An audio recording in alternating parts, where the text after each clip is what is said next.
ஒரு 500 பேர் கொண்ட கும்பலுங்க. ஒரு பச்சை குழந்தைய துரத்திட்டு ஓடுறாங்க. அந்த குழந்தை ஒரு வெட்டார வெளி ஓடுது. எதுக்கு ஓடுது, ஏன் ஓடுதுன்னு யாருக்கும் தெரியல.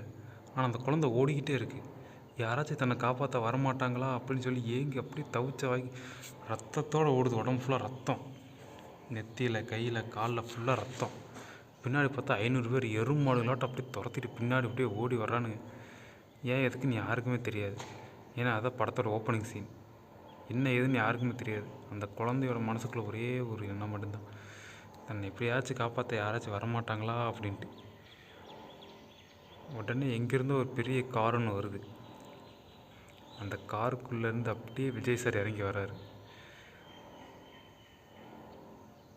பெரிய கண்ணோடு இறங்குறாரு. இறங்கி அந்த அத்தனை பேர்த்தையும் பயமுறுத்துறாரு. ஒரு சின்ன பையங்க, வயசு அவனுக்கு 10 தான் இருக்கும்.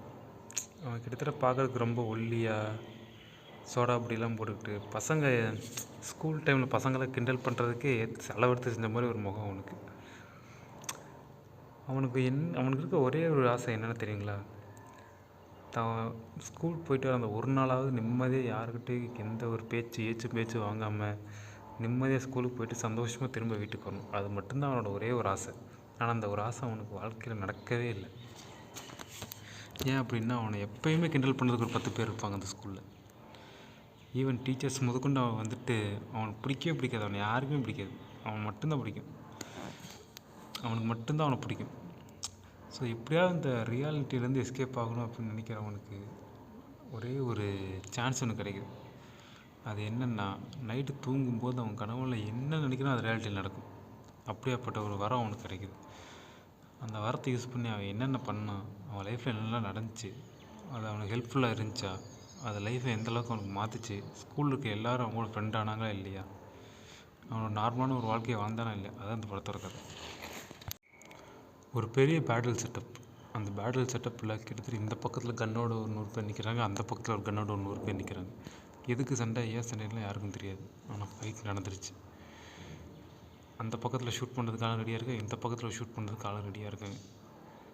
ஒரு சின்ன மூமெண்ட் அப்படியே ஃபயர் பக்குன்னு பற்றிக்கிற மாதிரி, வைக்க பொருள் அப்படி நெருப்பத்தினா எப்படி இருக்கும், அந்த மாதிரி பற்றிக்கிறதுக்கு அப்படியே ரெடியாக இருக்கிறாங்க 2 பேர். 2 சைடு கொதிச்சு போய் நிற்கிறாங்க. ஏன் எதுக்குன்னு யாருக்குமே தெரியாது. அந்த ஃபைட்டை தடுக்கணுன்னா ஒரே ஒருத்தரால் தான் முடியும். அந்த ஊரோட சுப்பீரியர் மேன் விஜய் சார், அவரால் மட்டும்தான் அந்த ஃபைட்டை தடுத்து நிறுத்த முடியும்.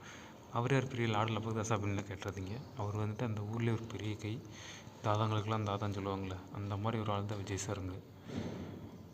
அவர் வந்தால் தான் அந்த ஃபைட்டை தடுத்து நிறுத்த முடியும் அப்படின்னு. ஏன்னா அவங்க 2 பேர்த்து அந்த 2 கேங்கோட ஃபைட் நடந்துச்சுன்னா அங்கே மொத்த சிட்டியே காலி. அவங்கக்கிட்ட அவ்வளோ பெரிய வெப்பன்ஸ் எல்லாமே இருக்குது. ஆனால் அவங்க எல்லாத்தையும் தாண்டி விஜய் சார் ஒரு பவர்ஃபுல்லான ஒரு மேனுங்க. அவர் கண்ணை சிமிட்டினார்னு போதும் 2 கேங்கு பற்றிக்கிட்டு எரியும். அந்தளவுக்கு அவர்கிட்ட பவர் இருக்குது. பவர் மீன்ஸ் இவங்க எல்லாம் பற்றி மிஞ்சின ஒரு வெப்பன் சோர்ஸ், ஒரு டான், எல்லாமே அவர் தான். அவரை தாண்டி அங்கே வேறு எதுவுமே கிடையாது. அவர் மட்டும்தான் அங்கே எல்லாமே. அப்படியாப்பட்ட ஒரு இடம் அது.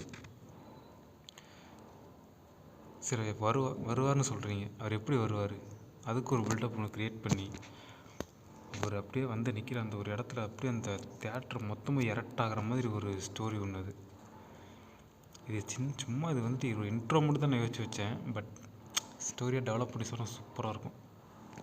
டே பயப்பிள்ளைங்களா, அவங்களுக்குலாம் என்ன தாண்டா பிடிக்கும், என்ன தாண்டா சொல்லி உங்களை இம்ப்ரெஸ் பண்ணுறது, எப்படி தாண்டா நான் சப்ஸ்கிரைபர் சேர்த்துறது, எப்படி தாண்டா நான் வியூஸ் கொண்டு வர்றது, இப்படி உங்களுக்கு என்ன தாண்டா பிடிக்கும் சொல்லுங்கடா, வாயத்தறது சொல்லுங்கடா. எந்த மாதிரியான கண்டென்ட் உங்களுக்கு பிடிக்கும், எந்த மாதிரியான வீடியோஸ் எல்லாம் உங்களுக்கு பிடிக்கும் அப்படின்னு சொல்லி நீங்கள் வாயத்தந்து சொன்னால் தான்டா என்னால் அதுக்கேற்ற மாதிரி கண்டென்ட்லாம் போட முடியும். நான் எவ்வளோ 70 வீடியோ போட்டிருக்கேன், ஒரு வீடியோ கூட நீங்களாம் பார்த்துல சப்போர்ட் பண்ணதில்லை எனக்கு. இன்னும் நினச்சிட்டுக்கிறீங்க நீங்களாம் பட்டி பாஸ்கர்ஸ்.